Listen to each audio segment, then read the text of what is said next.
Okay, so what you have in front of you is the assessment for the first half of the unit. It's more like 2/3, but okay, we'll say first half because it's all about the principles of uniform and non-uniform or vertical circular motion. Okay, so we've done a bunch of questions like all the ones that are on this assignment. Okay, I'm going to give you the entire class period to work on it, which means there'll probably be a fair portion of you that will be done by the end of class. Okay, if you stay focused on it, it really should go pretty quickly. This is typically an assignment that people do really well on, okay, and it can raise your mark. Okay, I'll decide on a due date here shortly, and then I'll put it up and let you know what it is. Okay, but just to give you some tips here, tips and hints for this. Okay, mostly the big thing here is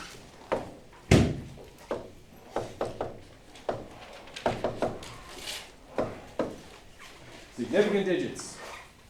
Okay, make sure you keep those in mind because that's been the thing that's nickel and dime people, okay, on the other assignments that we've done thus far. All right, make sure that you are keeping track of those. If you use it and it's a measured value, then it counts. Okay, so for question number 1, really just don't overthink it. Okay, look at the point values. They're a pretty good indication of how much work is involved in the question. Okay, question number 2, you're looking just for the radius of the track. Okay, you're given period and speed, so 1 and 2 should go pretty quickly. Okay, for number 3, so you got magnetic tape being spooled from a supply reel to a take-up reel. This is a bit of a generation gap question, but I don't know if you guys have ever seen an old style tape player. Okay, and not the little cassette tapes, but like big reels, like almost like an old film projector. Okay, there's a take-up reel and there's a supply reel, and the take-up reel is what pulls the tape through. Okay, so we're talking about it going onto that reel. Okay, and it's giving you the speed, it's giving you the radius of the take-up wheel, and it asks for magnitude and direction of the centripetal acceleration. All right, remember which direction centripetal is, because that's kind of a gimme. Just don't forget to put it on there. It's one of those questions that actually outright asks for the direction. Otherwise, it's pretty much a given, right? Okay, number 4, also a centripetal acceleration question. Little things to watch for, units. Okay, we gotta make sure our units all match. For number 5, okay, again, pinball machine. You guys have probably never played like real pinball, but you probably played the electronic version of it. Okay, in old style pinball machines, you had like a metal ball bearing, okay, and you would pull back a spring-loaded plunger, and the plunger would shoot the ball around the first corner of the machine. Okay, so that is a part of a horizontal circle. All right, so that's what this is talking about. Okay, so it's going around that. The centripetal force that would be essentially from the wall. Okay, so you'd have this. We would only be talking about this part here. The wall would be providing the centripetal force, okay, and we're given the radius. Again, it's not a super complex question. It probably should be a 4-mark question, but I'm being generous. Okay. So number 6, also really don't overthink that one. It's giving you, mass and radius and period. So you have to do a couple of calculations there. For B, you don't necessarily have to show a calculation if you know what should happen, okay? But if you feel better doing the calculation to confirm what should happen, that's fine too. But make sure you have an explanation for what happens to the centripetal force when you double the speed, okay? Because I am looking for an explanation there. That question is out of 7. That'd be 4 for part A and 3 for part B. Okay, number 7, you got your bank corner question. Okay, same with number 8. They're both bank curve questions.